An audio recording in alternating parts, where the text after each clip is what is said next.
le Panthéon. En RDC, les grands hommes, il y en a eu, et on vient d'en perdre un qui s'appelle Delphin Kayimbi. Un grand officier, un général qui a donné de sa jeunesse, de sa vie, surtout de sa carrière, de son talent à la République démocratique du Congo. Un collègue de ses collèges de hautes études de stratégie pour la République démocratique du Congo. Il a lutté contre la balkanisation dans différentes rébellions à l'Est.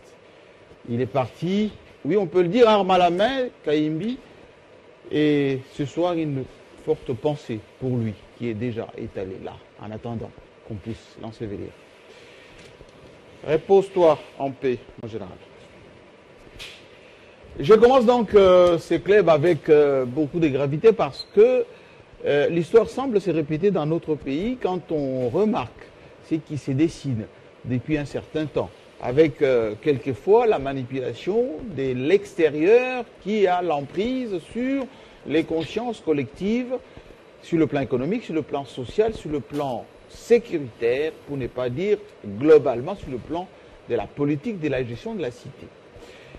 Sur la gestion aussi, parce que le Fonds monétaire international nous a imposé un certain nombre de préceptes à observer désormais, et c'est là au dépend de ce qu'on peut donner comme le social à nos compatriotes. Alors, vous allez me pardonner quand je veux parler de l'amnésie, parce que depuis 1960, on a répété les mêmes erreurs. À l'époque, Kasavubu Lumumba, ça a donné autant de rébellions. Ensuite, Mobutu, avec ses politiciens, Tshombe et les autres, ça a donné aussi beaucoup de mécontentement. En 1980, l'opposition commence avec l'UDPS, effectivement beaucoup de reculades en matière économique. Les années 90 jusqu'à la révolution de Musée, que des turpitudes orchestrées, surtout ces manœuvres de l'extérieur. On semble revivre le même scénario si on ne s'y prend pas très bien avec beaucoup de doigté. Est-ce que les Congolais sont inconscients, comme avait dit Mutinga? Est-ce qu'ils sont masochistes? Parce que celui qui veut se donner des coups aimerait en tout cas que ça continue pour peut-être se sentir bien. Alors c'est la question qu'on pose à nos invités du jour. Cette semaine, nous avons vécu beaucoup de rebondissements. Quelques officiels, pour ne pas dire gestionnaires des sociétés, ont été interpellés. Des sujets étrangers, un sujet national, enfin un compatriote, dans cette affaire de 100 jours sur les moutons. J'aurais voulu interviewer plutôt, poser des questions à certains qui ont été interpellés, mais des discussions que j'ai pu avoir en aparté, tous m'ont dit, nous ne sommes que des boucs émissaires. Les vrais gestionnaires, les vrais ordonnateurs de cet argent, ça vient d'ailleurs. Pourquoi le mal zaïrois que le Mobutu avait dénoncé en 1977, on se rappelle, ça continue aujourd'hui. Les Yiba Muketi Kandambu du maréchal Mobutu continuent jusqu'à aujourd'hui. Pourquoi on n'a arrêté que des boucs émissaires? Jean-Marie, merci beaucoup pour l'invitation, mais je rappelle qu'il y a une année... Gérard et Lenga. Merci beaucoup. Il y a une année, et peut-être quelques mois, nous avons connu l'alternance, mais je constate tout simplement que dans le générique de cette émission, il n'y a pas d'alternance. Je pense que nos techniciens pouvaient y penser. Oui, en cours. Comme vous avez pu voir les décors, d'intervenir dans le sens là. Ça présage déjà beaucoup de changements. Vous l'avez dit, vous êtes un ressortissant du Collège des hautes études de stratégie et de défense, Thiès dans sigle. Je voudrais ici m'incliner devant la mémoire du général-major Delta Kilo. Vous en connaissez quelque chose, c'est-à-dire Delphin Kayimbi, qui venait de nous quitter.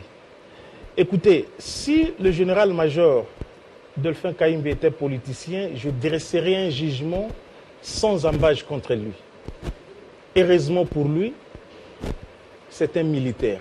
Et je connais comment ça se passe dans ce service-là. Donc je m'abstiens ici de dresser un jugement contre lui. Mais comme chrétien et surtout comme nationaliste, je suis en train de saluer la bravoure de cet homme parce qu'il faut dire qu'il est parti à un âge relativement jeune, il faut le souligner. Moins de 45 ans. Et paix à son âme. Alors, ceci étant dit, je voudrais ici présenter mes condoléances au président de la République commandant suprême des forces armées, à l'ensemble des officiers généraux qui constituent les hauts commandements militaires et à l'ensemble de notre armée pour avoir perdu cet homme qui peut malheureusement être compris ou présenté de la manière que tout le monde veut. Il est parti, je rappelle en passant que dans l'armée Jean-Marie Kassamba, vous en êtes pour quelque chose, pour avoir fait quand même vos quelques pas au niveau du TIESD. La branche la plus complexe de l'armée, ce sont les renseignements. Les gens ne s'imaginent pas que les renseignements sont une branche la plus complexe au niveau de l'armée. Comme Delphin Kaimbi venait de partir là, il part avec des choses telles qu'il n'y a que lui et Dieu seuls connaissent. Et le problème, c'est que j'ai suivi dans le compte rendu de Jolino Makele hier, dans le point d'information qui concernait 4 points par rapport au président de la République lors du Conseil des ministres d'hier, il a parlé qu'il mettait un souhait pour voir une enquête être rapidement conduite pour savoir les circonstances de la mort de ces grands officiers de notre armée. Mais je me dis, Monsieur le Président, vous oubliez quelque chose. Les enquêtes dans notre pays, enquêtes judiciaires, enquêtes militaires, enquêtes administratives, parlementaires, gouvernementales, ça aboutit à quoi finalement? Paix à leurs âmes. Le lieutenant-général Baouma, le général Mamadou Ndala. Aujourd'hui, quelle en a été la conclusion par rapport à leurs morts, qui restent aussi des morts complexes et quelquefois controversées? Nous aurions voulu savoir qu'est-ce qui s'est passé pour que Mamadou soit mort de la manière dont il a été décédé. Baouma, qui au cours d'un conseil de sécurité, il est mort de la manière dont nous connaissons. Et aujourd'hui, Delphin Kaimbi plutôt, on parle qu'il se serait, je parle au conditionnel comme journaliste, qu'il se serait suicidé, qu'il aurait ceci, mais la rapidité avec laquelle tout s'est passé autour de sa mort reste quand même à nous faire réfléchir. C'est pourquoi je dis que son âme repose en paix et que tous ces loyaux services qu'il a rendus à la République, que la République puisse s'en souvenir, pour ne pas parler de tous ces autres officiers généraux, supérieurs, subalternes, et ne pas parler des hommes de troupes qui sont partis aussi dans des conditions similaires. Donc je dis en finissant que il faudrait que nous aimions notre pays. Vous savez, aujourd'hui, les gens disent des choses autour de Kabila. Kabila a fait ceci, Kabila a fait cela. Les gens voudraient que nous puissions nous conduire de la manière dont ces Occidentaux veulent. Tu sais que dans livré Kabila, tu sais que dans ça la beauté. Mais mesdames et messieurs, prenez votre diarrhée. Tshisekedi ne fera rien, rien dans le sens que Félix ne va rien faire et Kabila n'ira nulle part, non déplaise à ce qu'ils veulent. Parce que j'étais avec une autorité de ces pays ce matin qui me disait, il n'y a que Tshisekedi et Kabila qui savent avec un troisième témoin qui est Dieu ce qu'ils se sont réellement dit.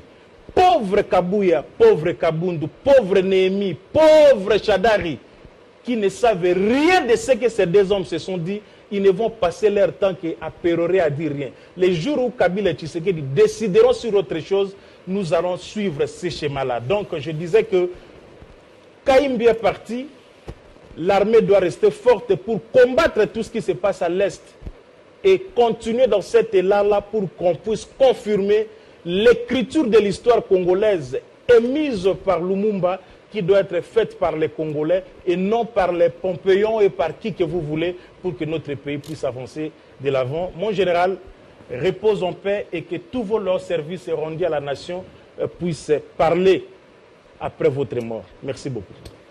Merci. C'était un ami pour moi, le général Kaimbi. Hein, c'est assez grave de le dire parce que je vais parler avec lui à peine 3-4 jours, lorsqu'il était encore en train d'être interrogé quelque part. Israël Moutala, patron de 7.cd. Je ne vais pas revenir sur l'hommage qui a été rendu par Pierre Gérard, mais c'est un commentaire par rapport à la disparition hier. Hein, on est moins de 48 heures, moins de 24 heures, parce que c'est hier, vers les coups de 9 heures. Hier vendredi. Il est parti.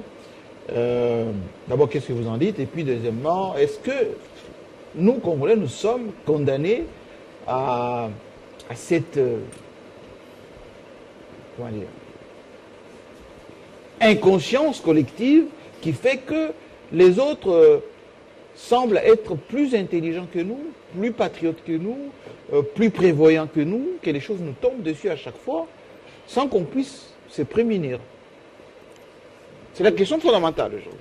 Oui, c'est une question vraiment fondamentale.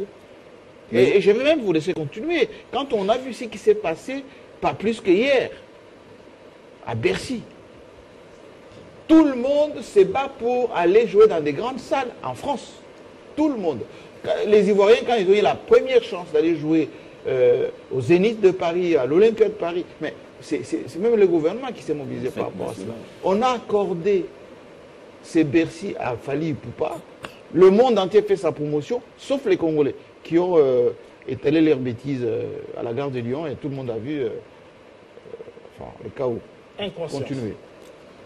Encore une fois, il faut absolument que nous arrivions à bâtir un consensus autour d'un socle de valeurs.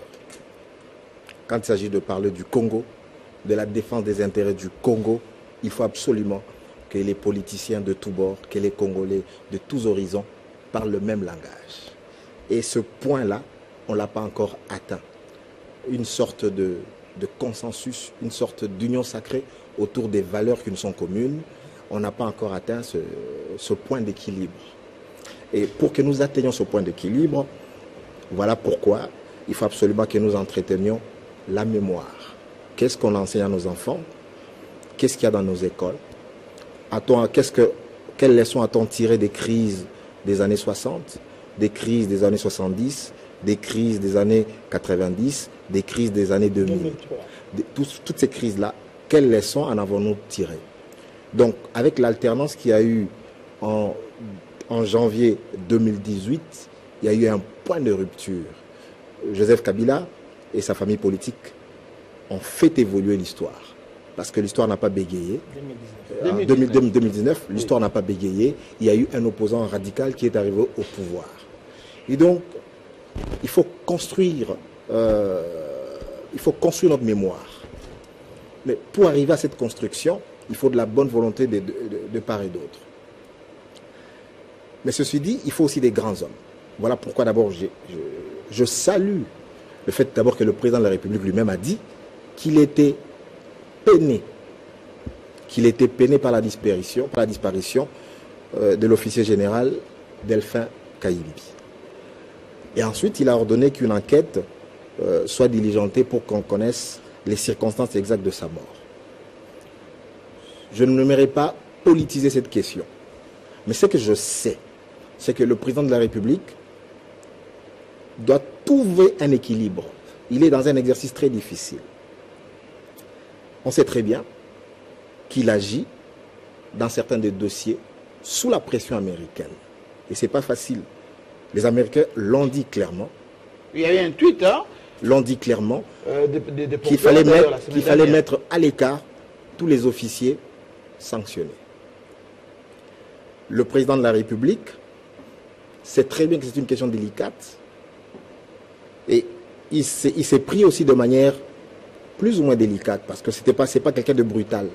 Parce qu'il a dit clairement qu'il avait parlé, selon mes indiscrétions, il avait parlé avec lui qu'il était question qu'on le mute ailleurs. Voilà, tout ça, pour permettre à ce que l'appui militaire américain puisse venir. Il faisait face à des pressions américaines importantes. Donc, vous avez des équilibres nationaux, vous avez de l'équilibre diplomatique à gérer. Donc, le président doit être, en principe, avoir beaucoup de tact pour, chaque fois qu'il prend une décision, qu'il mette l'intérêt supérieur de la nation comme la première des considérations. Et moi, je peux considérer que, en parlant avec les généraux qui sont dans les viseurs de Washington, il peut les faire comprendre que, pour des intérêts stratégiques de la nation, pour le moment, il sera difficile de travailler avec vous.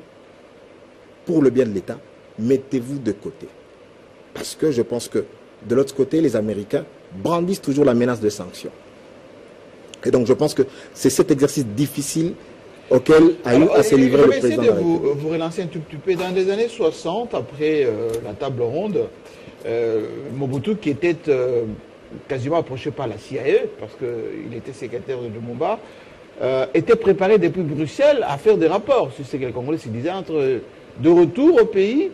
avec les commissaires généraux, on se rappelle, il a neutralisé les hommes politiques sur instruction des Américains à l'époque. Est-ce que le résultat, la suite que cela a donné, est-ce que ça a bénéficié au Congo? Point d'interrogation. Non, ça n'a pas bénéficié aux Congolais, évidemment. Mais le problème, c'est que nous devons nous réapproprier notre destin national. Notre histoire ces dernières années a été caractérisée par beaucoup d'ingérences étrangères. Il faut que nous nous en émancipions. Mais pour que nous nous en émancipions, j'ai dit, il faut que nous construisions un socle de valeurs auquel tout le monde adhère. C'est un long processus. L'AFDL et les autres sont venus au pouvoir parce qu'il y a eu aussi de l'ingérence. Voilà. Joseph Kabila, du Rwanda, de l'Ouganda. Et après, Joseph Kabila, quand il a pris au pouvoir, voilà, à un moment, il a commencé justement à s'émanciper. Et voilà. Et donc, par rapport à ça aussi, c'est complexe ces histoires-là. Ça veut dire que nous devons être conscients qu'aucune nation au monde n'est supérieure à la nôtre. Nous devons considérer que le président de la République ne doit obéir qu'aux intérêts congolais et pas aux intérêts américains. Donc, les Américains ont mis en avant leur partenariat privilégié pour la paix et la prospérité. Jusque-là, il ne sort pas grand-chose comme sous. C'est des promesses en l'air. Et donc, voilà. Mais ils mettent un maximum de pression sur le président de la République. Ils ne se sont même pas arrêtés là. Ils sont allés mettre même un maximum de pression sur l'ex-président Joseph Kabila.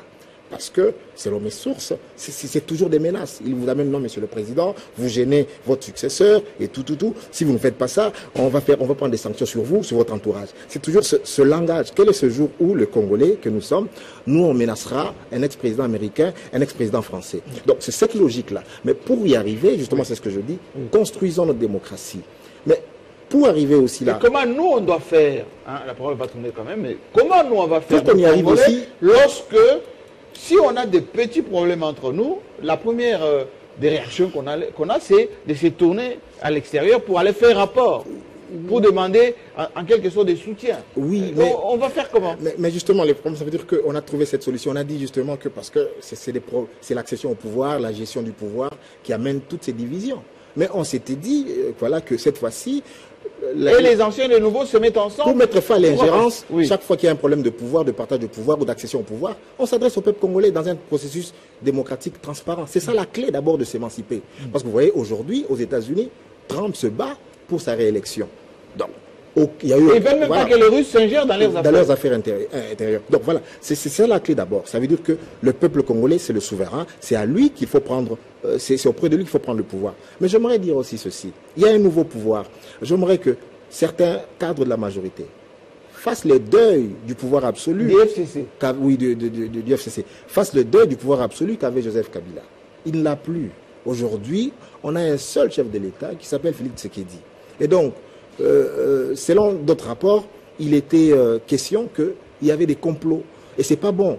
Et que, voilà, il y avait encore d'autres officiers qui voulaient encore mettre sous écoute le président de la République, être au fait de tout ce qu'il faisait et tout ça. Et c'est pas bon. Et c'est ce qui a amené des suspicions. Moi, je pense que la confiance, elle est mutuelle. On n'espionne pas un chef de l'État parce qu'on est resté pendant longtemps dans les services. Donc, je pense que les autres officiers qui sont encore là, ils doivent laisser de l'espace au nouveau président, ne pas l'espionner. Parce que quand les autres l'ont su, c'est là ce qu'on m'a dit, ça a amené beaucoup de suspicions et il y a des frictions au sein de la coalition. Alors, et donc voilà pourquoi je pense que pour les deux camps, la raison va primer sur l'émotion. On va privilégier la stabilité des institutions et de l'État et on ira de l'avant.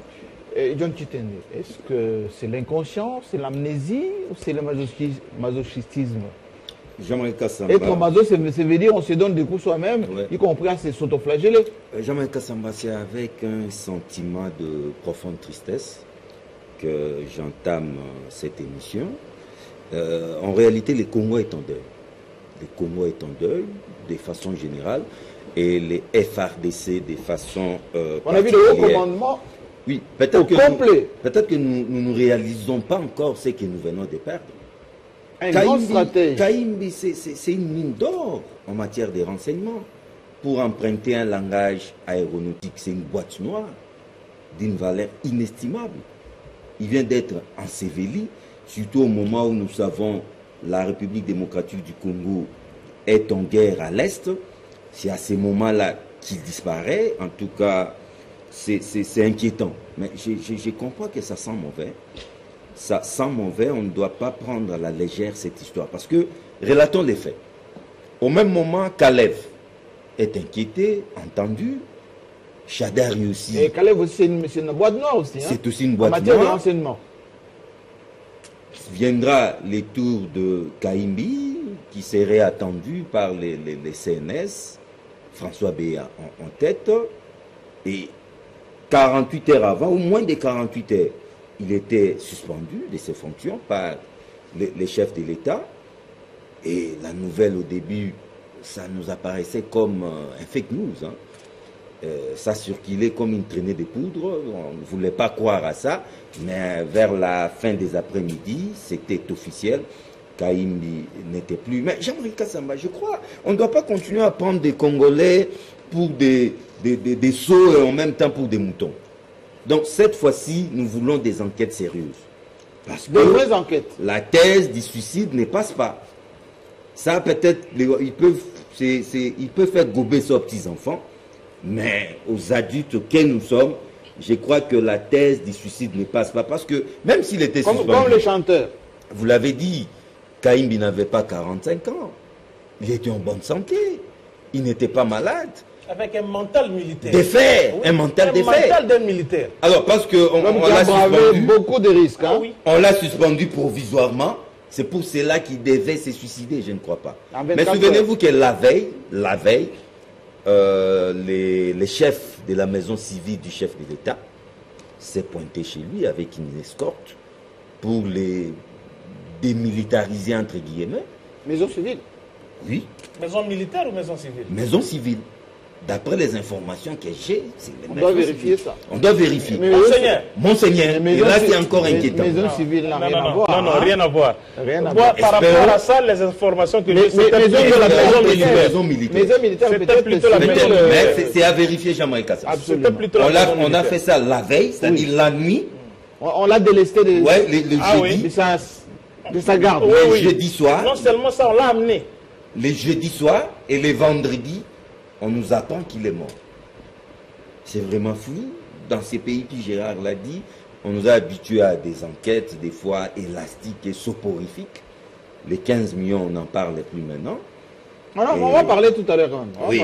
Donc cette fois-ci, nous voulons vraiment des enquêtes sérieuses. Et vous avez parlé de Fali. Mais Fali, c'est une victoire. Les Congo is back. Parce que malgré... Des fois... Évitons d'étaler nos bêtises alors que nous sommes ailleurs. Si nous étions au Congo, ça va. Mais nous étions ailleurs. Évitons ça. Mais au finish, on est suivi à Paris, là. Qu'est-ce que vous leur dites aux combattants? Les combattants, mais c'est fini. C'est fini. C'est les Congo qui gagnent. Les Congo revient. Vous voyez maintenant qu'avec Fali vient de rouvrir les grandes salles européennes, euro-américaines. Vous verrez que d'ici peu, ça sera maintenant la ruée. Mais ceux qui ont brûlé les poubelles et tout ça, mais ils ont été interpellés. Ils ont vociféré. Il y en a qui vont payer de lourdes amendes. Hein. Ne vous en faites pas, Jean-Marie Kassamba. La justice en Europe, ce n'est pas comme chez nous. Surtout que lorsque vous êtes entre guillemets de nègres et vous venez foutre la merde. Oui, Marine Le Pen, c'est pas gêné. Hein? On ne va pas lésiner sur les moyens pour vous mettre hors d'état de nuit. Marine Le Pen, c'est pas gêné. Elle a même demandé qu'on puisse les expulser. Elle n'est pas allée par le dos de la cuillère, tel qu'on connaît cette dame, avec son esprit nationaliste. Il ne peut pas se permettre que des Africains viennent foutre la merde au pays de Macron. John Lungila. Merci beaucoup d'abord pour l'invitation. Avant de répondre à la question qui fait le tour de la table, et j'aimerais d'abord faire cette mise au point parce qu'on m'a fait porter des propos que je n'ai jamais tenus. C'était sur ce plateau. Cette intoxication qui a pratiquement inquiété le mien et même ceux qui avaient la responsabilité de nous apprécier. C'était quoi pour un rappel On m'a dit que j'ai traité le chef de l'État d'un produit périmé sur ce plateau. Ah oui, d'accord, oui. Et son directeur de cabinet, non? C'est son directeur de cabinet aussi. Des propos que je n'ai jamais tenus, moi, sur ce plateau, même ailleurs. Je n'ai jamais insulté un chef de l'État en vie, ou déjà décédé dans ce pays, je ne le ferai jamais. C'est pas votre éducation. Je ne l'ai pas fait pour Joseph Kabila, je ne le ferai jamais pour Félix Tshisekedi, encore moins pour ceux qui viendront à l'avenir. D'ailleurs, il faut oublier pour ceux qui sont déjà partis, Mouzé Laurent Désiré Kabila, Kassavoubou et les autres. Et donc, je demanderai au labo Mobutu et tout. Je sais qu'au niveau de partis politiques que nous fréquentons, que nous côtoyons, il y a des structures, des secrétariats nationaux, secrétariat général en charge du mensonge. C'est-à-dire, au niveau du parti politique, on a créé même des structures pour concevoir des mensonges et le faire porter sur certaines personnalités pour le nuire. Mais je pense que les pays ne doivent pas être gérés dans le mensonge. Dans le mensonge. Des gens qui se regroupent quelque part, qui montent des histoires et qui dit, bon, c'est Kassamba qui l'a dit, c'est Moutala qui l'a dit, et à travers les réseaux sociaux, on fabrique même des tweets. Hein? On m'a fabriqué des postings Facebook. Je n'ai jamais dit en tout cas, oui. Et je n'ai jamais été arrêté, moi, parce que j'ai encore moins inquiété outragé le chef de l'État. Pas du tout. Alors, concernant le dossier du général, moi je l'appelle compatriote. Heureusement d'ailleurs qu'il est mort chez lui. Imaginez-vous qu'il avait trouvé la mort dans un cachot, qu'il avait trouvé la mort, je ne sais pas moi où. Dans une cellule. Imaginez ce qui serait le Congo aujourd'hui. Nous ne pouvons pas parler de cette question avec beaucoup de légèreté, Jean-Marie Kassamba. D'ailleurs, j'avais levé l'option de rester silencieux pendant un temps pour mieux comprendre ce qui s'est passé réellement. C'est un risque énorme que nous prenons pour analyser maintenant, fraîchement, une question aussi sensible que la disparition tragique de la personne qui avait la responsabilité de gérer le renseignement militaire de la République démocratique du Congo. C'est la personne qui pouvait nous dire aujourd'hui, attention, le samedi, aujourd'hui à 20h, le Congo sera attaqué à partir du Congo central. Attention, à partir de ce dimanche à 10h, le Congo sera attaqué à partir de l'Angola, à partir du Rwanda, à partir de... C'est lui la personne qui est partie sans nous le dire.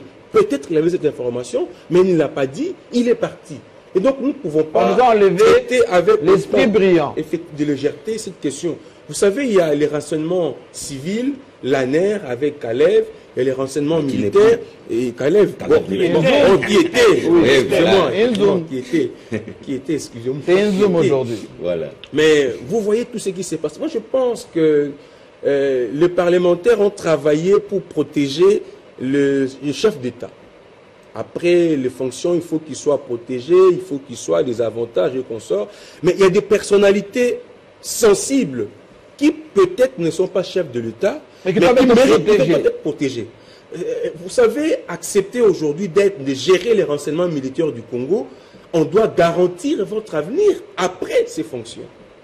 Après ces fonctions. Pourtant, il est parce que vous serez l'objet de calomnies, de mensonges, de montages. Qu'est-ce que sais-je encore? Est-ce que tout ce qu'on a dit sur Kayimbi est vrai? Est-ce que c'est vrai? Il a été suspendu, il devait être auditionné. Vous savez, aujourd'hui, vous avez dit c'est un militaire, il a le moral d'un militaire, l'esprit militaire.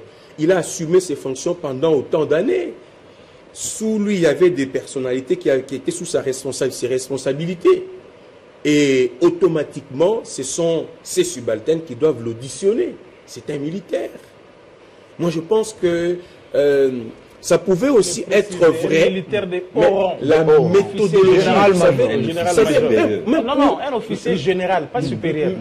Même pour, dans un procès où un chef de l'État est engagé, la loi a prévu de mécanismes. Ce n'est pas tout le monde. Ce n'est pas dans n'importe quelle juridiction. Ça compte. Et aujourd'hui, ce n'est pas Kassamba qui doit être auditionné. Ce n'est pas Moutala. C'est le patron du renseignement militaire. Tous ceux qui ont été promus... Et aux États-Unis, on appelle ça une question de sécurité nationale. La continuité de l'État, oui, c'est vrai, mais on doit tenir compte d'un certain nombre de paramètres qui ne doivent pas échapper quand on veut poser des actes. Moi, je gère le renseignement militaire de mon pays. On m'apprend que le chef de l'État m'a suspendu. Je suis malade. Vous savez combien sont ces personnalités, ce ministre? C'était prévisible. Si ils sont en disgrâce avec le chef de l'État, ils sont malades. Moi, quand mon patron me dit que ça ne va pas, je ne suis pas fier de toi, je ne suis pas content de toi, je ne passe pas la nuit, je ne dors pas. J'ai des cauchemars. Pas au point de vous suicider. À combien plus forte raison le chef de l'État vous n'allez pas vous suicider. Vous êtes militaire. Oui, je peux être d'accord parce que pour un militaire, il peut se taper une balle dans la tête et ça va, il part. mais il ne va pas faire une pratique, un civil, et voilà, il suscite. Non, mais lui, c'est la base de la tête. Donc je pense que... Et on a fait parler un enfant. Je pense qu'il y a eu des erreurs. Ça pouvait être vrai, ce qu'on pouvait reprocher au général Delphin, mais il fallait voir comment procéder. Parce que au-delà du caractère diabolique ou satanique qu'on peut lui porter, mais il détient des informations importantes pour ce pays. Il a toute une bibliothèque à léguer pour ce pays, pour son avenir, pour sa sécurité, sa sûreté. Et je pense qu'il fallait tenir compte de cet aspect pour éviter qu'aujourd'hui nous puissions parler en termes d'hommage, mais qui ne nous met pas à l'abri, parce qu'il est parti avec tout ce qu'il avait comme information. Et Joachim Diana, je sais que vous êtes, en tant que patriote, profondément touché.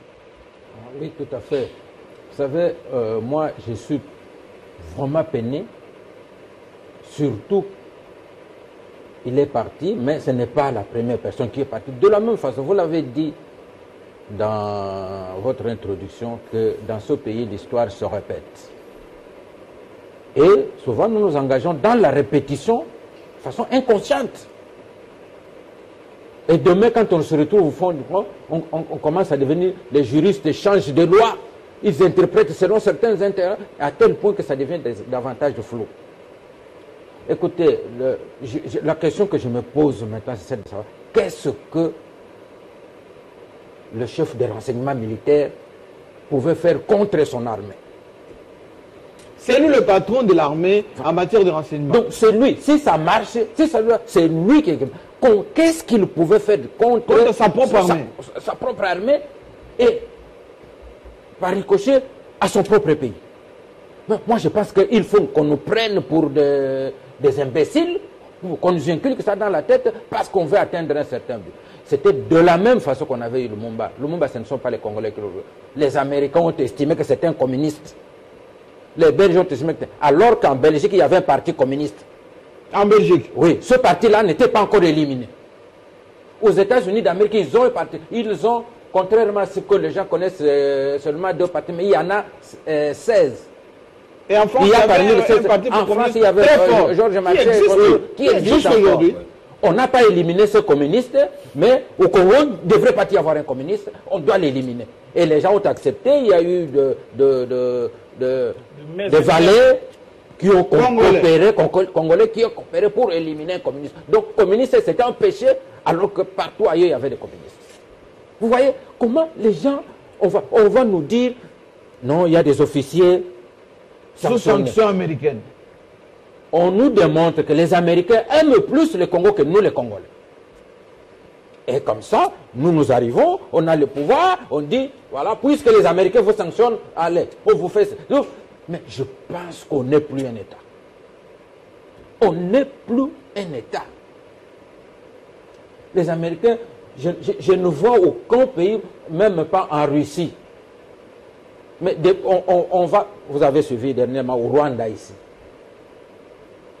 Quand les Français ont condamné... oui, mais il y a dernièrement un chanteur qui est mort. Oui. Vous avez entendu des sanctions au Rwanda? Kizito. Vous avez entendu des sanctions au Rwanda? Oh non, on a sanctionné. Mais ça serait le cas ici chez nous, le tollé général. Et lorsqu'un général de l'armée nationale congolaise décède dans ce sens-là, vous avez vu la délectation avec laquelle certaines chancelleries ont annoncé ça. Alors moi, je crois que le général pouvait retenir. On lui en veut pour avoir empêché certains projets. M23, CNDP. Voilà. Vous avez vu, si on a pu gagner le CNDP, on a pu gagner le M23, mais c'est grâce au renseignement. Kaïmbi. C'est la branche la plus complexe de l'armée. Sur le plan même politique, si on a contourné certaines situations, c'est grâce au renseignement aussi. Et pourquoi les gens qui ont fait le renseignement pour leur pays sont devenus des hommes à abattre? Des hommes à battre par tous les moyens. Et les Congolais s'engagent là-dedans, de la même façon qu'ils se sont engagés pour que le monde disparaisse. Aujourd'hui, personne ne va entendre de Kalev, c'est le diable, ainsi de suite. Et c'est le diable. Parce qu'ils ont fait le renseignement pour leur pays. Je voudrais maintenant que ceux qui l'ont sanctionné, nous disent clairement il avait fait quoi? Pourquoi on ne le dit jamais? Concrètement. Concrètement, il avait fait quoi? Parce que je ne pense pas que le chef d'État, hier, Joseph Kabila, on lui est venu avec des preuves. Voici cet homme-là, il est en train de torpiller, de torpiller l'armée. C'est pourquoi les Américains qui nous aiment beaucoup auraient bien voulu que notre armée gagne, mais le responsable de renseignement interne, on lui amène cette preuve-là. On l'aurait gardé? Non, mais parce que jusqu'aujourd'hui, on garde un mystère. Et c'est pourquoi je l'ai rappelé, je ne sais pas sur notre chaîne, que ce n'est pas parce que ce sont les Américains qui ont dit, et c'est vrai, parce que nous avons beaucoup de preuves. Ils ont dit qu'il y avait des armes, des destructions massives en Irak. Jusqu'aujourd'hui, Kadhafi est mort. Jusqu'aujourd'hui, il n'y a pas de... On n'a pas vu les gens de Benghazi qui ont été massacrés. À Benghazi, alors que le président libyen est attaqué. Il est attaqué, les gens, on est en train de bombarder sa maison. Et on dit c'est lui qui veut aller massacrer les gens à Benghazi. Et comme on aime bien les gens de Benghazi, il faut tuer le président de la République. Jusqu'au jour d'aujourd'hui. Et nous continuons à nous embrigader dans cette situation-là. Et je pense que le président de la République, aujourd'hui, tout ce qu'on est en train de faire, il y a la responsabilité de l'État dans cette mort. Et demain, s'il y a les conséquences, on doit les assumer. Est-ce que moi, je serais à sa place? Je sais ce que je fais, du fond de moi-même. On vous traîne dans la boue, comme disait Mitterrand, on vend votre honneur au chien, et vous estimez que vous devez être tranquille, et ainsi de suite. Le pays est en train de sanctionner des gens qui ont travaillé pour le pays. Alors je me demande si on engage encore les gens à travailler pour... C'est pour dire aux autres que, voyez l'autre là, il était engagé à défendre le pays, mais nous on peut les sanctionner. Merci beaucoup. Je voulais terminer ceci en disant que les gens doivent savoir que ce n'est pas la dernière alternance que nous avons eue. Et ça, je l'ai dit aussi aux confrères, journalistes et tous ceux qui analysent. C'est vrai que la retourne. Hein? Oui, ce n'est pas la dernière alternance. J'aimerais aussi que le président de ce parti, ce militant-là, le communicateur de ce parti, que demain, lorsqu'il y aura alternance, qu'on poursuive ceux qui font les renseignements aujourd'hui, qu'ils acceptent ça, que c'est normal. Merci beaucoup. Cette chasse à la sorcière, que ça on trouve ça normal, comme on trouve aujourd'hui. Alors revenons au dossier, merci beaucoup. Revenons au dossier des boucs émissaires au pas, Bratner, l'autre, comment s'appelle-t-il, le Libanais? Jamel, et puis Jamal, Sami, qui avait créé sa société un mois après ou un mois avant, et puis le patron de l'office de route aussi, et puis qui a été auditionné, les autres. Est-ce que, dans tout ceci, voilà, je m'adresse au l'homme qui maîtrise les chiffres et les mécanismes, on va dire, économiques, Israël Moutala, est-ce qu'on ne s'attaque pas au second gouteau, finalement? Bon, moi je pense d'abord que dans cette... Parce que la semaine dernière, nous avons rédivisé cette émission 2 fois pour que les gens comprennent. Vous avez expliqué qu'il y avait autant de projets qui étaient prévus dans les 100 jours, pas seulement les sauts-moutons. Il y a eu de l'argent de dépenser. Et aujourd'hui, on focalise que sur les sauts-moutons, sur des moutons, et on ne sait pas les autres projets, qu'est-ce que ça devient, combien a été dépensé, combien a été réellement que le programme phare du président de la République fasse l'objet des soupçons de corruption, de soupçons de détournement, c'est déjà le premier échec sur le plan moral. Le tout premier. C'est le premier. Déjà qu'on en soit là, ça veut dire qu'on a échoué sur la transparence. On a échoué dans la conception, on a échoué dans l'exécution et on a échoué dans le contrôle de ce programme. On n'a pas mis tous les sérieux qu'il fallait dans ce projet pour qu'on aboutisse à un tel résultat. Mais pourtant, dans le discours du président, et Israël Moutala, dans le discours du président à Limité, il avait bien pris soin de préciser que nous allons suivre ces projets avec vous. Je viendrai vous faire un rapport tous les mois et ça sera transparent, etc. Absolument. Rien n'a été fait. On n'a pas fait le point sur chaque projet et tout ça. Bon, rien n'a été fait de tout cela. Donc, on a déjà un échec sur le plan conceptuel. Et ensuite, tout ce que je suis en train de voir là comme les actions judiciaires. Oui. Je me d'abord dire que c'est un show. C'est un show. C'est un show, pourquoi? C'est un show parce que souvent on y va avec de la précipitation. On n'est pas méthodique. Parce que ici, de quoi il s'agit? Il s'agit de ce que... C'est un abus de confiance, tout simplement. C'est un contrat qui a été signé entre deux sociétés, notamment Safricas ou Grec 7 ou Grec 8. Oui. Il faut regarder dans ces cadres de contrat. Si le contrat n'a pas été respecté, c'est un simple abus de confiance, tout simplement. C'est pas politique, ça. C'est pas Il compliqué. n'y a pas à avoir un faire C'est un abus de confiance. Donc, on vous a remis une chose, vous l'avez dérobée, vous ne l'avez pas affectée pour ce à quoi elle devait l'être. Et donc, c'est un abus de confiance. C'est puni dans le code civil, je crois, pour 5 ans de servitude pénale, d'emprisonnement. Donc, voilà. Et maintenant, il faudrait peut-être... Voilà, c'est tout. Alors, ici, même quand ils sont auditionnés, parce que jusque-là, l'affaire se trouve au niveau du parquet. Il n'y a aucune inculpation. Aucune. Aucune inculpation. Parce qu'il fallait qu'ils nous disent, au moins, on les a retenus, voilà. On les a inculpés, par exemple, de ceci, d'abus de confiance. Parce que c'est la seule incrimination pour les privés là-bas, abus de confiance. Parce qu'ils ont un contrat avec l'OVD ou avec l'office de route qu'ils n'ont pas respecté, et tout ça, c'est tout. Ou bien l'OVD a un contrat avec tel ministère ou tel autre ministère, mais il n'a pas respecté. Donc pour le moment, selon vous, il n'y a pas encore de sanctions jusque-là? Non, mais il n'y a rien. Il n'y a rien. Parce que l'affaire est en instruction. Une instruction, la phase elle est secrète et préjudicielle. Elle est au niveau du parquet. Le parquet peut retenir quelqu'un 48 heures de garde à vue, 5 jours de mandat d'arrêt provisoire, et puis aller devant le juge demander une détention provisoire, voilà, et tout ça.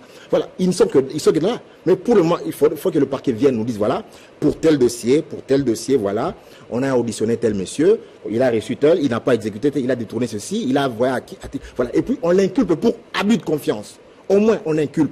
Comme ça, ils vont aller soutenir ces incriminations devant le juge et les autres prenant des avocats. Et le juge va trancher s'il y a abus de confiance ou pas. Mais jusque-là, trop de show, on ne voit pas. On aligne les interpellations et on envoie directement à Makala. Moi, je ne partage pas cette méthode d'envoyer des gens à Makala sans inculpation. Moi, je pense que quand vous les auditionnez, vous voyez qu'il y a des zones d'ombre, vous faites une conférence de presse sans violer le secret de l'instruction. Vous dites, voilà, telle personnalité, tel monsieur, tel dirigeant est inculpé pour abus de confiance, il a détourné de l'argent. Alors maintenant, vous le demandez, s'il y a abus de confiance, l'autre partie, vous l'avez mis où? Est-ce qu'il y a eu rétrocommission?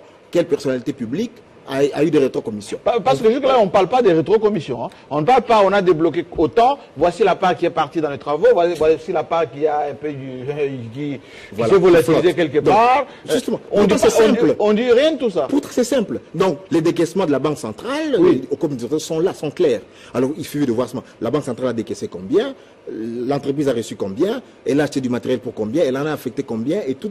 Et puis, vous demandez si les sommes décaissées ne correspondent pas au travail exécuté, vous demandez la différence, elle est partie où? Si vous n'avez pas, oh non, je l'ai utilisé, j'ai bouffé ou j'ai donné tel rectum. C'est simple, mais ça fait maintenant plus de 15 jours. 15 jours. Moi, ce qui m'étonne, c'est aucune inculpation. Parce que le parquet, on n'a pas demandé au parquet de violer les secrets d'instruction. On lui demande de nous dire, voilà, peuple congolais, c'est votre argent. Dans nos instructions, voilà, il y a des... Parce que c'est des indices sérieux de culpabilité. Alors on vous dit, ils ont été inculpés de ceci et de cela. Et pour l'instant, il n'y a rien, rien du tout. John Kiteng, vous êtes juriste aussi. Vous êtes juriste, journaliste par ailleurs. Dans le cas d'espèce, quand Israël Moutal a dit il y a plus de show que de procédures, un faux ou un tox là? Beaucoup du spectacle. Moutal n'a pas tort. Beaucoup du spectacle. Jean-Marie Kassamba. Jean-Marie, il y a un péché originel. Lequel? Dans cette histoire. La passation des marchés publics. Gré à gré. Gré à gré. Au nom de quoi? Bon, on a dit que c'était rapide, il fallait y aller vite. Non, l'urgence. On était dans l'urgence. Donc... On ne se réveille pas un matin, on parle de l'urgence, non. Les sauts de moutons, était-il une urgence pour les Congolais? Démontrez-les-moi. Même l'urgence est définie par la loi. Nous nous réveillons un matin, il y a un cas de calamité naturelle où on doit rapidement agir, un pont s'est coupé, tout ça. Là, il y a urgence.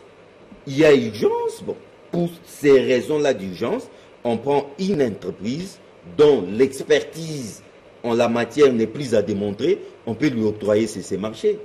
Parce qu'elle est à monopole, parce qu'elle maîtrise. Mais dans ces cas, les sauts des moutons, les logements sociaux, oui. la réhabilitation ou la construction des routes, des écoles, Démontrez-moi l'urgence dans tout ça. Ça pouvait attendre le gouvernement. Et pour preuve, certaines entreprises à qui on a octroyé les marchés, on n'a pas retrouvé leurs traces dans les guichets uniques de création d'entreprises. Oh. Il y a de ces entreprises qui ont été créées la veille. Oui, comme la société de Diamal, là. 2018-2019. Oui. Voyez un peu Jean-Marie Kassamba. Et dans tout ça, il y avait un coordonnateur de projet. des projets. Parce que, souvenez-vous, c'était au mois de mars, hein, bientôt une année. Il a prêté serment le 24 janvier, ne voulant pas croiser les bras et voulant un peu impressionner les Congolais, que nous allons faire mieux que les 18 ans de règne de Joseph Kabila. Ils se sont lancés dans cette aventure. Mais l'intention était bonne quand même. L'intention très bonne. Mais souvenez-vous, même l'enfer est pavé de bonnes intentions, Jean-Marie Kassamba. Donc tout est parti de là. Et maintenant, on réalise après 10 mois, la pluie aidant, les tôles bleues ont livré leurs secrets.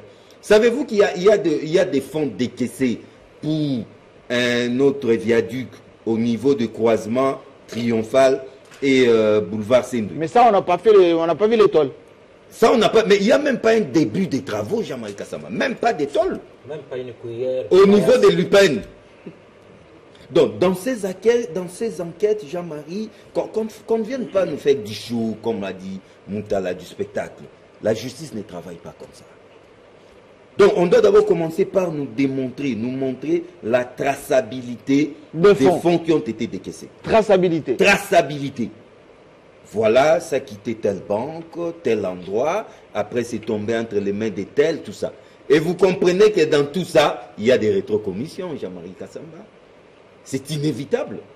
Parce qu'au Congo, ça c'est les chefs de l'État. Mais quand on a posé la question, vous êtes juriste, je le répète, oui, que il y a eu des fonds décaissés, mais les travaux n'ont pas été, on va dire, réalisés à 10%, 20%, 30%, on a même parlé de 25%, etc. Et en réalité, on vient chercher seulement les patrons des entreprises d'exécution. Oui. Pourquoi on n'a pas cherché les commanditaires? Tout à fait. Là, c'est une procédure. Faut pas voir ça d'un mauvais œil. C'est tout à fait normal. On vous a donné de l'argent. Vous êtes des exécutants. On vous a remis de l'argent. Pourquoi vous n'avez pas exécuté ce travail? Jusque-là, la démarche est normale.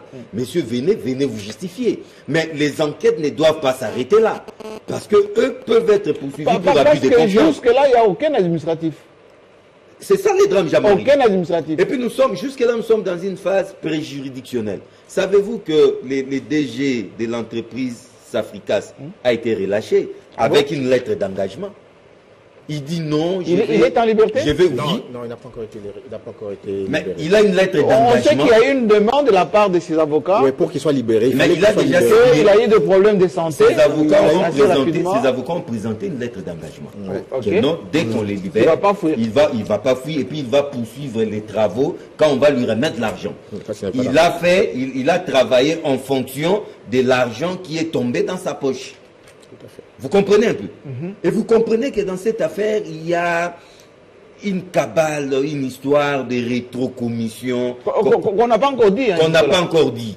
La question qu'on doit se poser, Jean-Marie Kassamba, jusqu'où doit-on aller avec ces enquêtes? Mais ça doit commencer autour du chef de l'État lui-même. Dans son cabinet. Non, mais le conseiller du chef de l'État a dit, mais moi j'ai suivi une déclaration, que lui ne touchait pas à l'argent, il ne coordonnait que les projets. Oui, mais quand vous coordonnez, vous ne pouvez pas vous désengager si facilement. Vous coordonnez, c'est vrai. Coordonner, c'est avoir un œil. C'est avoir aussi de la supervision sur ce qui est en train de se faire. Donc vous comprenez un peu que on doit nous dire la vérité, et rien que la vérité, parce que c'est de l'argent du contribuable congolais qu'on est en train de dilapider. Alors, John Lungila, Dynamique Info, ça il faut le préciser, on a quand même du mal à comprendre un peu la procédure. Moi, j'ai discuté un peu avec quelques-uns de ces gens qui sont épinglés par la justice. Je ne travaille pas les secrets, mais l'un d'eux m'a dit, moi je n'ai touché que 2 millions de dollars, concrètement. Alors qu'on nous a avancé qu'il y a eu 13 millions par là, 20 millions par ici. Comment on va schématiser ça lorsque la justice va s'intéresser aux commanditaires ou plutôt aux ordonnateurs? Bon, permettez-moi de préciser une chose importante, c'est qu'on doit attendre encore 15 ans et 20 ans pour avoir un autre général. Parce qu'un général, pour l'avoir, il faut travailler pendant 10, 15 ans, 20 ans. Absolument. Et donc, quand vous en avez autant, il faut savoir le protéger. Pour avoir un autre général, il faut attendre 10, 15 ans encore. Et puis la trempe des pas forcément au Congo. Et puis, bon, il faut que notre Parlement travaille pour protéger ceux qui gèrent les renseignements, qui gèrent des institutions sensibles de ces pays. Quand ils quittent ces institutions, il faut qu'ils soient protégés. Il ne faut pas le poursuivre après, vous avez été. Ça, on ne veut plus ça dans ce pays. Alors, cette histoire, nous en avons parlé déjà, Jean-Marie. Je voulais même demander qu'on me donne l'oreiller pour me reposer parce que j'en avais parlé déjà. Vous étiez l'un des premiers, hein? Effectivement, ça fait plus de 7 mois qu'on a livré les premières informations. Vous avez parlé de maisons, on ne parle pas beaucoup de maisons. Hein? Je sais pas où sont ces maisons. Oui, des maisons. Promis, il fallait que ça soit construit 50 000 par province. Jusque-là, je ne sais pas. Il y a eu d'ailleurs, sans vous couper, vous allez continuer. J'ai eu cette semaine, mon maman a transmis ces reçus de la Banque de la Place, je la cite, à la banque, c'est pas un secret, ça existe, où il est effectivement signalé les montants déposés sur les comptes dans cette banque, et pour les maisons, et pour les sauts-moutons. Et c'est clair, la banque dit voici l'argent décaissé, c'est autant. Certificat. À l'époque, pour le logement, la construction des logements sociaux, on avait décaissé 57 millions. On a émis au fameux Sami, Jamel Sami. 57 millions. Sujet libanais, avec une avance, je crois, de 18 millions. Il devait déjà lancer les travaux. Mais à l'époque, il y a 6 mois, les raisons avancées, c'est que le matériau était bloqué à l'aéroport de Turquie, en Istanbul. 4 mois après, on avait dit ça. Oui, préfabriquées à l'époque. Alors, où est-ce que nous en sommes? Est-ce que c'est toujours bloqué en Istanbul ou c'est déjà arrivé? Donc, c'est les informations. Ça fait combien d'années? Pour les logements sociaux, on parlait même de 4500 maisons qui devaient être construites. Aujourd'hui, il n'y a que 152 000 maisons préfabriquées, inachevées. Sur les 4500, il n'y a que 152 construits et ces maisons sont inachevées. Vous voyez le drame. Et au-delà de ça, ces maisons ne sont pas durables. Donc dans 10 ans, elles vont céder. Et donc c'est de l'argent jeté dans la poubelle. 10 ans après, on ne verra plus de traces. Il faut suivre tout ça. Je suis d'accord avec Israël, contrairement à John. Oui. Effectivement, la passation du marché de gré à gré, c'est institué dans ce pays. C'est institué. Et je pense qu'à l'époque, l'urgence, le caractère urgent, il y en avait parce que c'était un programme de 100 jours. Le chef de l'État... le caractère 100 jours, c'est effectivement, ça. Le caractère urgent, c'est... Donc, le chef de l'État, en attendant la mise en place du gouvernement, il voulait poser des actes à caractère visible. Et c'est pourquoi il avait lancé ces programmes de 100 jours. C'est pas ça l'urgence. Pour essayer... L'urgence, c'est la nécessité. Voilà, on dit souvent essayer de rencontrer les soucis des Congolais qui voulaient à la minute voir quelque chose. Quelque chose, parce qu'on a voulu la tenance, on veut bouffer la tenance à la minute. Le chef a travaillé à travers la conception de ces projets de 100 jours pour rencontrer toute... Mais est-ce qu'on a aidé le chef à matérialiser justement cette façon? C'est là le problème. Cette vision, on va dire, d'action rapide pour montrer à l'opinion la bonne volonté. C'est qui était louable d'ailleurs. Même ceux qui avaient la responsabilité de la coordination de ces projets estiment que ce n'est pas eux qui avaient géré des caissements et consorts. Non. Mais quand vous coordonnez un projet est chiffré. C'est-à-dire, le décaissement, vous avez un mot. Il est vrai, dans le décaissement de fonds, on a vu le directeur de cabinet est intervenu pour signer des documents, faire pression sur des banques pour prouver le caractère urgent du projet qui devait être financé à la minute. Mais après la pression sur des banques, banque centrale et consorts pour décaisser les fonds, est-ce que la même pression a été exercée sur des sociétés, des entreprises à qui on a confié ces projets pour que l'on sente le résultat? Non, il y a eu relâchement. À un moment donné, le chef de l'État lui-même a joué à l'inspecteur. Il a fait un ronde des chantiers pour voir l'évolution des travaux. Mais pourquoi on n'a pas dit la vérité au chef d'État lorsqu'il a fait sa première sortie pour contrôler? Parce que, d'après ce qui nous a été dit, d'ailleurs, c'est pour ça qu'il avait pris l'engagement, d'ailleurs, que c'est les cadeaux de Noël que je vais faire aux Quinois. Voilà. Mais lorsqu'on arrive en décembre, il n'y a pas les cadeaux de Noël. Pourquoi on n'a pas tiré la sonnette d'alarme? Poisson d'avril. Heureusement que le chef de l'État n'est pas boxeur, parce que dans ces pays... Ça aurait fait mal quand même. Hein? On avait connu un chef de l'État qui boxait comme ça, parce qu'il n'aimait pas qu'il soit traîné dans la boue. Heureusement que Félix Tshisekedi est doux, comme l'a dit Moutala. Je pense que le chef de l'État... Sage. Et sage, oui. Je pense que le chef de l'État a constaté, peut-être qu'il ne voulait pas à la minute décider. Parce que il y a eu implication de certaines figures emblématiques, et même du cash, qui étaient impliqués dans la gestion de ces projets. Et il fallait y aller avec beaucoup de sagesse. Et parce qu'il y a des implications politiques. Parce que Cash, c'est partenaire. Vous avez vu, ce n'est plus un secret, à l'UDPS, si vous posez la question à la base, on cite un nom, directeur du cabinet. Oui. Et un nom, aujourd'hui, qui est directeur du cabinet. Et donc, vous sentez la difficulté, ça je ne sais pas. Alors, la juste avant que la parole tourne chez Joachim Diana, le vice-premier ministre en charge du budget a annoncé, ça va tourner, ça viendra à vous, a annoncé il n'y a pas longtemps d'ailleurs qu'il devait y avoir des décaissement de 3,5 millions pour faire tourner les choses, et qu'au plus tard le mois de juin, avec la fête nationale, l'anniversaire, qu'on n'a pas encore commandé d'ailleurs ni de matériel ni quoi que ce soit, ça va être compliqué parce que nous sommes déjà au mois de... Nous sommes à 3 mois, il y a beaucoup de matériel qui nécessite un délai. Maintenant qu'on n'a même pas de véhicule pour accueillir les délégués, ça va être compliqué. Alors il a dit que on va décaisser 3,5 millions. Mais entre-temps, on arrête quand même les patrons des sociétés qui exécutent. Parce que j'ai fait un petit tour un peu sur certains chantiers, j'ai trouvé que c'est un peu stoppé là. Il y a la famille a laissé d'engagement pour dire j'attends que l'argent tombe. Mais finalement, qu'est-ce qu'on fait entre-temps? Je ne sais pas ce qu'on fait. Les 3 millions tombent ou pas? Non, moi, je suis d'avis avec ceux qui pensent qu'il fallait, après avoir constaté... Pourquoi les chefs n'ont pas mis il fallait d'abord stopper. Il fallait stopper les travaux et les décaissements, faire une mise au point, une évaluation. Une évaluation, savoir combien le Trésor a décaissé et qu'est-ce qu'on en a fait, où est-ce que nous en sommes aujourd'hui. Après avoir fait cette évaluation, qu'est-ce qu'il faut faire? Ça a été fait. Oui, ça a été fait. Je ne pense pas. Si ça a été fait autour du Premier ministre, où tout le monde est arrivé, on a fait ça. Non, mais là c'est ramassé. Mais je pose ma question sur les 3,5 millions. Effectivement. Comment s'appelle-t-il le vice-premier ministre du budget? Jean-Baudouin Maillot. Maillot, le maître Maillot. Moi, je pense qu'ici, si peut-être le porte-parole du gouvernement ne peut pas communiquer à ces sujets, mais à la limite, le ministre de la Justice doit faire comme le faisait à l'époque... c'est lui qui est au Sénat. Oui. Sur des dossiers des prisonniers politiques, il avait la responsabilité d'éclairer l'opinion, de dire ce qui se passait réellement. Il tenait de point de presse. Il en était de même à l'époque avec Chibanda.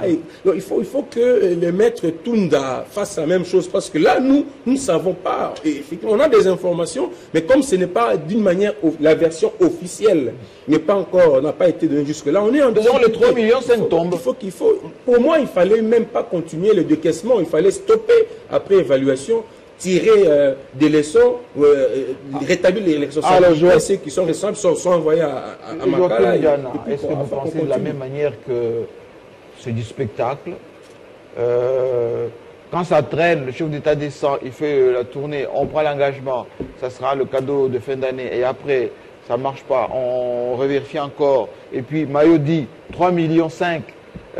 Et puis on se rend compte que les chefs des entreprises en question n'ont pas encore exécuté concrètement, et que ça traîne, et jusque-là, on n'a pas encore inquiété les administratifs. Ça pose problème, comme non? Vous savez que c'est chaque fois qu'on communique sur ce dossier, on ajoute du flou. Je vous avais dit sur ce plateau, j'en arrive, oui. J'avais dit sur ce plateau ici que ce programme est anticonstitutionnel et qu'il ne marchera pas. Comment c'est anticonstitutionnel? Anticonstitutionnel pour un premier temps. Le programme a été présenté où? Dans la rue, devant des militants. Non, un programme d'un État... Non, il y avait quand même le corps constitué. Hein, quel corps constitué? C'est leur droit. Il est dit dans quelle constitution qu'on présente au corps constitué? Ben, au peuple. Le peuple, dans une démocratie, est au Parlement.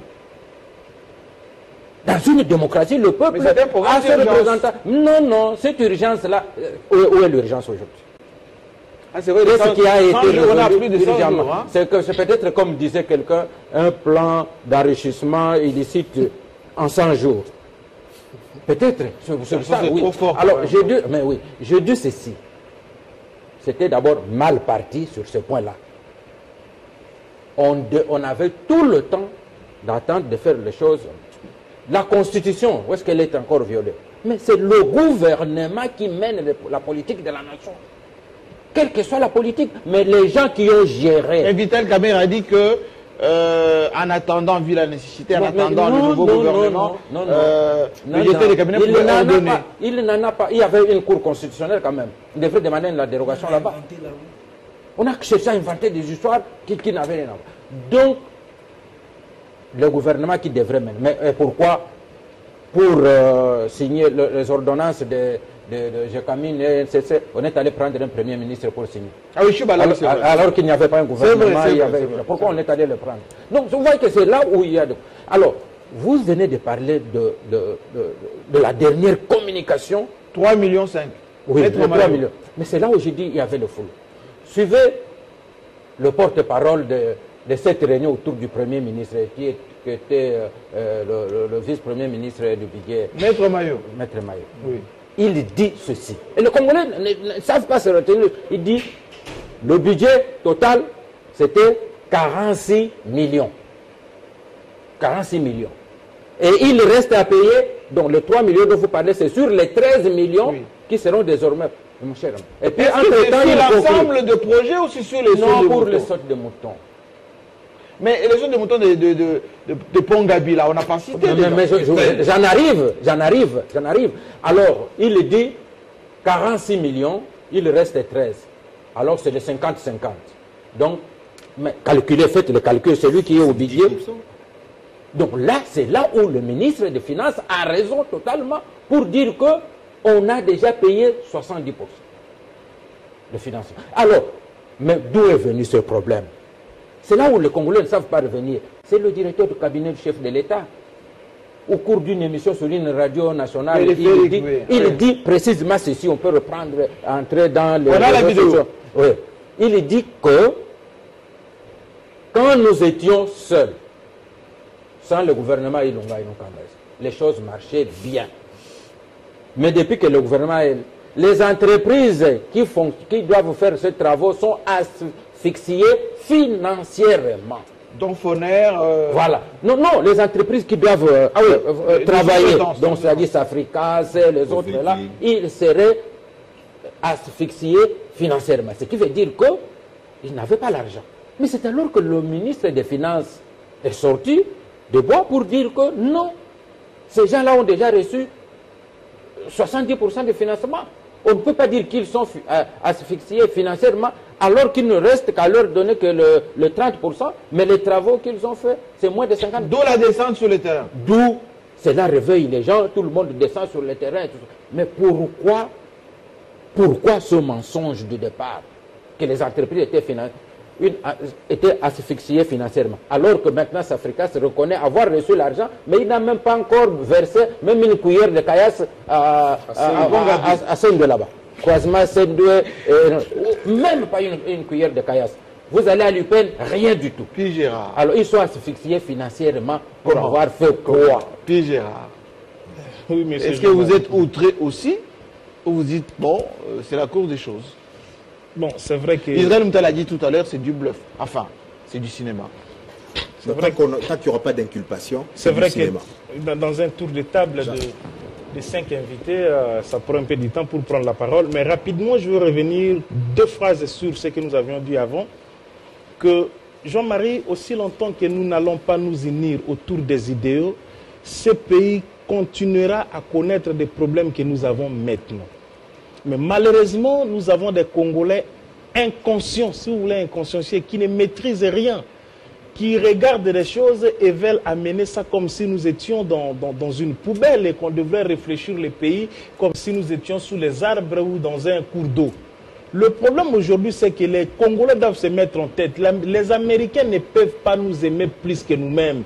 Moins encore les Français, les Belges et tout ce que vous voulez. Vous les posez comme le maître du monde. Ah oui, C'est ça justement le grand problème que nous avons dans ce pays. On croit que le bonheur ne peut venir qu'ailleurs. On croit que le bonheur ne peut venir qu'ailleurs. C'est une fausse conception des choses de croire que notre bonheur viendra de ces gens-là.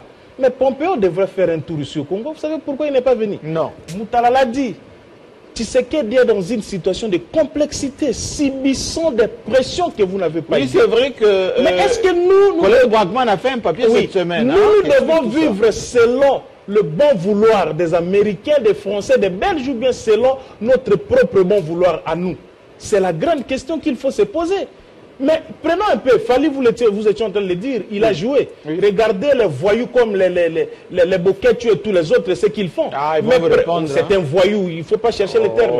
Prenons un peu l'inverse. Un artiste français qui vient jouer ici, et la communauté française se dresse parce qu'il ne veut pas de Macron, veut oser faire n'importe quoi au Grand Hôtel, au Fleuve Congo Hôtel, ou je ne sais pas moi. Mais Kassongo, vous sortirez l'arsenal le plus sophistiqué de la police pour empêcher les Congolais ne pas faire ça. Absolument. Mais quelque part, moi, je trouve qu'il y a un peu de la complexité. Vous comprenez? Bush fils, c'est un criminel de guerre. Pas moi qui le dis, c'est Obama, son successeur. Il a tué les gens en Irak. Ils ont dit que Saddam Hussein avait des armes chimiques et Diana le disait. Les armes chimiques ne sont pas là. Kadhafi a été sacrifié. Mais ce sont ces gens-là qui veulent venir ici nous donner raison, venir voir Tshisekedi aller à Kingakati pour mettre les pressions sur Kabila et ainsi de suite. Oui. J'ai dit à ces chancelleries qui nous écoutent, parce que Télé 50 est suivi. Tshisekedi a livré la Kabila. Si vous voulez, Binobo qui ne livrer. Allez le livrer si vous voulez, mais Tshisekedi ne le fera pas. Encore que je le dis, il n'y a que les deux qui savent ce qu'ils se sont dit. Et au-dessus, il y a Dieu qui sait quelque chose. Maintenant, je reviens par rapport à ceci.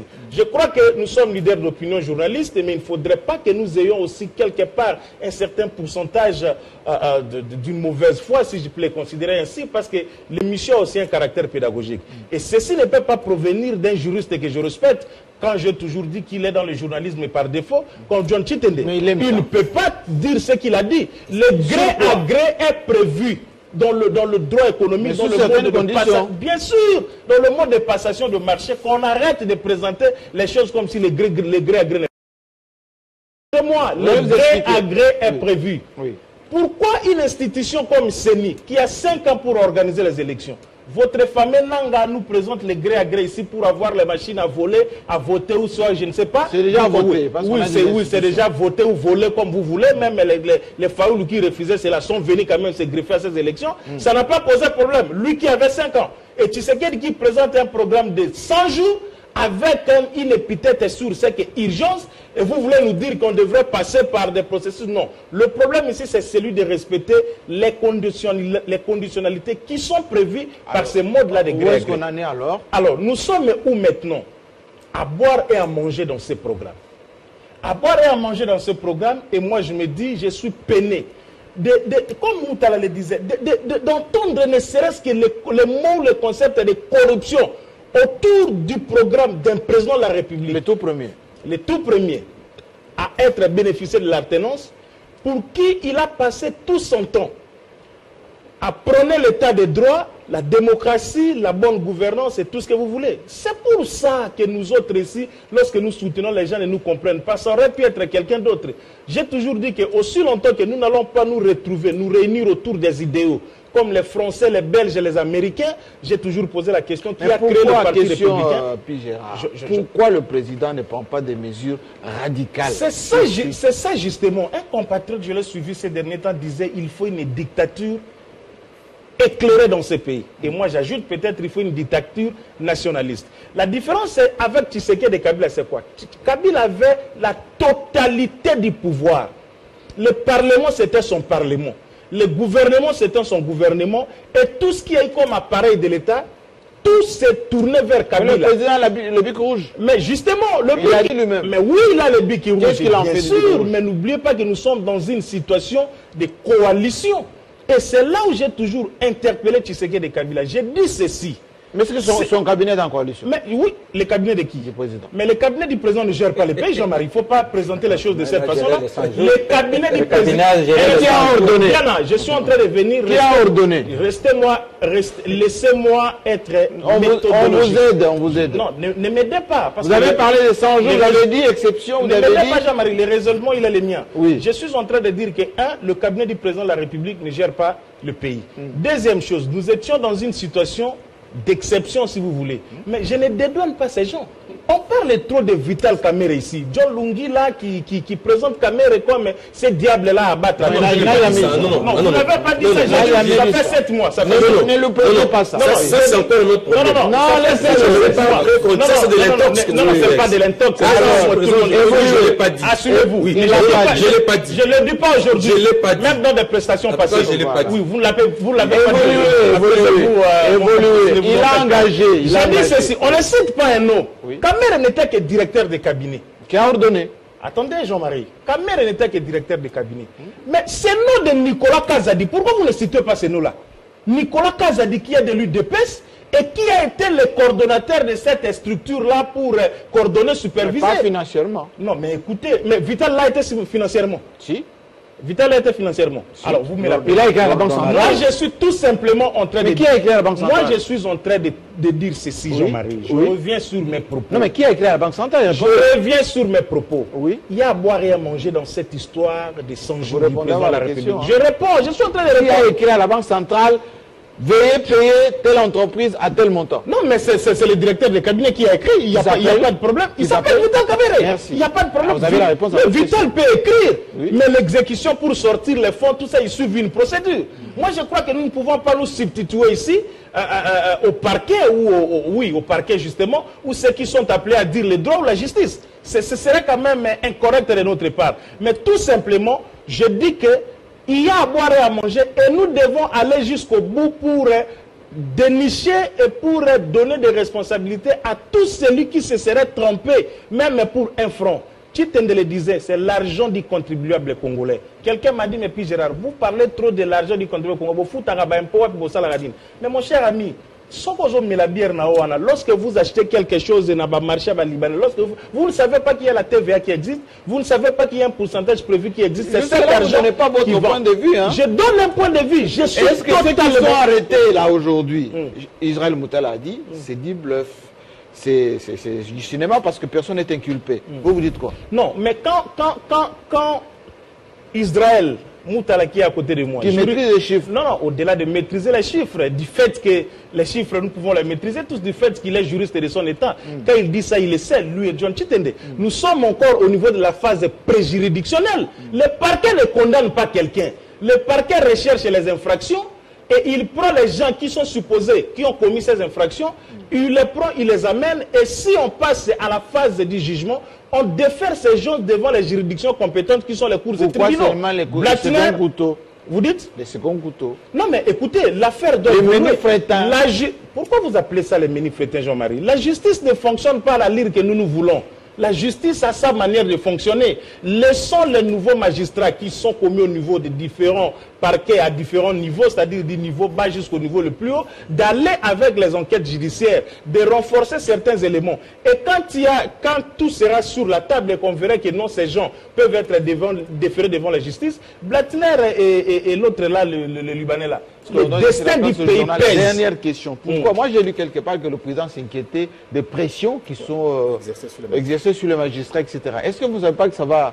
Allez, rebelote, on va recommencer à zéro. Si le président s'inquiète de ça, cette pression vient de qui? C'est la question qu'il faut se poser. De la mafia. Quelle mafia? Qui n'a pas changé. Mais quelle mafia finalement? Ils sont Congolais dans l'univers politique. Oui. Alors, oui. On doit comprendre que sur le plan constitutionnel, s'il y a des gens qui ont un pouvoir assez élargi, c'est le pouvoir judiciaire qui sont du reste des juges. Mais qui sont sous pression aujourd'hui. Ils sont soumis qu'à l'autorité. À peine nommés, ils sont sous pression de la loi. Mais oui. c'est à eux de nous prouver qu'ils sont là, nous allons les acclamer. Donc je chute en disant, s'il vous plaît, oui. au-delà de tout, justice, économie, Dieu sera avec eux. Mais si les rapports là, il ne faut pas oublier, Kabila a l'essentiel du pouvoir par rapport au... Diana, est-ce que tu me laisses une minute? Non, non, c'est moi qui ai la parole. D'abord, c'est moi qui l'ai. Termine. Je cite parlementaire d'un côté, la majorité qui complote pour que les choses n'avancent pas. Alors je dis que la justice va trancher. C'est la Constitution qui donne ce pouvoir. Il n'y a pas de complot, il n'y a pas d'accord. Les pressions des magistrats. Pour moi, d'abord, les premières personnes, les premières pressions sont venues des États-Unis d'Amérique. Parce que quand on a été Blattner est un citoyen américain. Et les Américains ne veulent pas qu'il y ait la protection déjà diplomatique s'est exercée. Voilà, la première personne qui est tombée dans leur filet, on ne savait pas. C'est un Américain, parce que Blattner, il a l'institution américaine. Et les Américains, on n'arrête pas un Américain n'importe comment. Directement, il y a des procédures. L'ambassade doit s'enquérir et tout ça. On ne peut pas l'arrêter. Non, mais alors, voilà, voyez un peu d'abord. Et donc, le président est sous pression des Américains. Bien sûr. Par rapport à quelqu'un qui a volé. Mais bien, non, il n'a pas encore volé. Enfin, il est présumé. Ah non, il est présumé voleur. Oui, ça veut dire que... Présumé. Non. Parce que quand on dit présumé voleur, ça veut dire que même le parquet, il faut qu'on soit clair sur le principe, le parquet instruit à charge et à décharge. Et donc on ne peut pas dire ici présumé voleur. Il instruit à charge et à décharge. Pourquoi? Mais non, mais écoute, quand on mais allez-y. Le premier à dire à Diana. Mais il faut d'abord dire, quand on dit qu'il y a eu 70% de décaissements, ce n'était pas des décaissements dans tous les projets de la même façon. Il y a des projets qui ont reçu plus de financement et d'autres moins. C'est la moyenne quand le ministre de Finances avait parlé de 70% et 55% pour le ministre du Budget. Donc même sur le chiffre, d'abord, le gouvernement ne parlait pas le même langage. Et donc autour du Premier ministre, on est arrivé sur le chiffre de 55%. Mais c'était la moyenne. Parce que pression, les Américains font pression pour qu'on font pression. les citoyens. Parce que d'abord, ça veut dire quoi? Pourquoi on a commencé, vous posez cette question sur pourquoi on a commencé sur les patrons des entreprises? Parce que c'est là qu'il y a un contrat. Parce que quand ils ont eu le marché, on a signé un contrat. Quand je parle ici d'abus de confiance, parce qu'un abus de confiance ne se conçoit que dans le cadre d'un contrat. Ici, il y a eu les prestataires qui sont Safrica, Segré, etc. et tout ça, qui ont signé un contrat. On vous donne tel montant, vous nous livrez tel édifice, à telle condition, dans tel délai. Et donc, voilà. Donc, c'est ce contrat maintenant que les inspecteurs observent. Voilà. On a parlé de Vital Kamerhe ici comme ordonnateur. Oui, il a ordonné. Mais l'usage des défauts, c'est pas vital. Donc, il faut qu'on démontre. Est-ce que dans ça, est-ce que c'est remonté? Voilà. Ils vont dire, voilà, on ne nous a pas donné, ou on nous a donné ça, on n'a pas fait ça pour ça. Et on remonte la chaîne. Mais pour l'instant, on ne peut pas incriminer Vital Kamerhe parce qu'il a été même été ordonnateur, ni Nicolas Kazadi. Donc, là, c'est un autre problème. Parce qu'à l'époque, comme on l'avait dit ici, et c'est encore une des bizarreries du Congo, il ne faudrait pas encore laisser un temps long s'écouler pour la formation d'un gouvernement. On a donné un boulevard au marché des gré à gré. Oui. Si, bien sûr, ils sont prévus par la loi, mais qui sont fortement déconseillés parce que ça mène toujours à des abus. Merci beaucoup. Souvent. Merci beaucoup. Alors très vite, parce qu'on doit respecter le chef de l'État. Oui. Et le respect du chef de l'État part d'abord de ses collaborateurs. Oui. Le chef ne peut pas vous confier des responsabilités pour faire le suivi de l'exécution d'un programme et qui se retrouve déçu à la fin, faire appel aux magistrats, à la justice pour qu'ils soient éclairés. Et ça, ce n'est pas la coalition. Non, parce qu'il a dit et le chef de l'État, Félix, n'a pas tout le pouvoir, il est en coalition. Mais aujourd'hui, c'est que je n'ai pas dit. Si, vous l'avez dit. Oui. Non, mais vous savez, la règle de l'enseignement est portée par qui aujourd'hui? Non, ne me pas dire ce que je n'ai pas dit. Un peu perdé, Willy Bakonga. Oui. D'ailleurs, la réalité, c'est qu'il y a un pouvoir de coalition. Il ne faut pas le refuser. Il y a un seul ministre. Et les gens de mauvaise foi sont là. Chaque vendredi au conseil des ministres. C'est Willy Bakonga. Il a dit qu'il les gens de mauvaise foi sont là. Ils sont là, mon cher ami. Ils sont là. Une petite mise au point pour tous ceux qui demandent. J'ai entendu même le mot Kuna et consort. On doit connaître cet accord-là. Ça, c'est faire preuve de l'analphabétisme politique. Nous avons une constitution qui dit le Premier ministre est issu de la majorité parlementaire. Oui. À l'issue de nos élections, on a constaté que c'est l'œuvre, c'est ce qui a la majorité parlementaire. Est-ce que pour cela, il fallait un accord à part? Non. Mais c'est la constitution qui l'est dit. Aujourd'hui, on va prendre ce que Félix Ménard, il doit le partager avec Kabila. Non, il a le pouvoir comme président de la Ligue travail avec Kabila qui a ça ne s'invente pas. C'est relatif. C'est pas imaginaire, Jean-Marie. Et Puis Gérard doit éviter de faire dire aux gens ce qu'ils n'ont pas dit. Oui. Donc cette urgence ne doit pas être imaginaire, je le sais pertinemment bien, les gré à gré est prévu par la loi sur la passation des marchés, mais ça ne s'invente pas Jean-Marie Kassamba. D'abord, ces marchés ne doivent pas aller au-delà de 500 000 $.